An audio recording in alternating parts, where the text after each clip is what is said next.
Hello, everybody. Marcos Villegas here in Las Vegas with a victorious Josh Burkman choking out Jon Fitch in what many are saying is the biggest win of your career. Certainly, I know you're excited beating somebody the caliber of Jon. Tell me, coming in, how'd you feel the fight would go? Well, I felt like Jon Fitch was going to come at me hard. I thought he was going to be a little more aggressive just by the things he was saying, and he had something to prove, So I was ready for that, And in watching him early in the fight or before the fight, he was ready to fight, and so I needed to be ready. I thought I would be able to stop Jon Fitch in early in the second round. I thought there was no chance of him being stopped in the first. He's just too tough, too gritty, and luckily I was able to catch him, and I still haven't been able to watch it.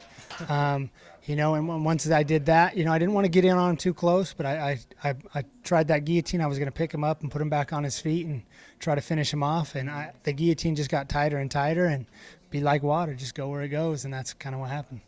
Him coming in the fight, you said you had a feeling that he would exchange with you. But when he was exchanging with you, in your mind, what were you looking for? And really tell me, how you set up the counter hook that caught him, that led to the guillotine choke.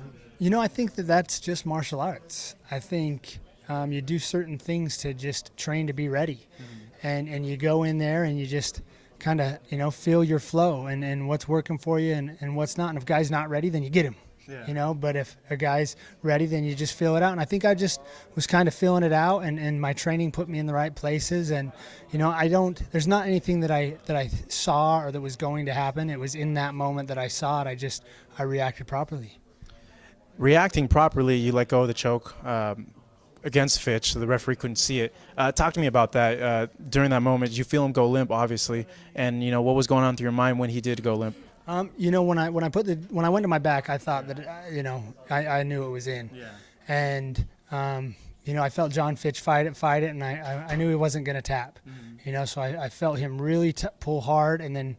He let go, and I made sure it was, tight, and he was out. And once he was out, I had no reason to hold it any longer, And that me standing up and putting my arm up, that was more just a moment of, pure joy, just being released. That I was very excited about the performance. Well, it was something that was a long time coming for you. You won this rematch against him. I know that must feel good for you as well. Looking at your hand, talking to you a little bit earlier, you feel it might be injured. Tell me, where do you think you might have injured it, and what do you think it is? Well, my finger is hanging like that. So the doctor said I might have fractured it or tore tendon or something. Yeah. But he's like, I've done it twice. It was 6. I had to, put it in a splint for 6 weeks. So it looks like my finger will be in a splint for 6 weeks. And, I'll go see an orthopedic and see what they decide. But, I also got stem cell on my wrist after the Aaron Simpson fight because I tore the retinaculum off the hamate. And I knew I was going to injure my hand in this fight too. So this might be just self-professing prophecy right there, man. Yeah, I know, right? But the doctor told me, he's like, if you fight, it didn't give it time to heal properly. Okay.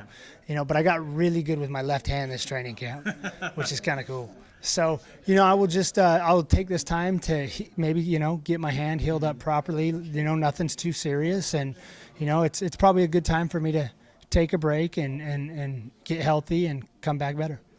Who do you want next? I know a rubber match with Fitch would just add up to a lot more build-up given the history between you guys. But earlier tonight as well, Steve Carl with a big win as well. People are saying that possibly that could be your opponent. Who would you want, and who have you heard?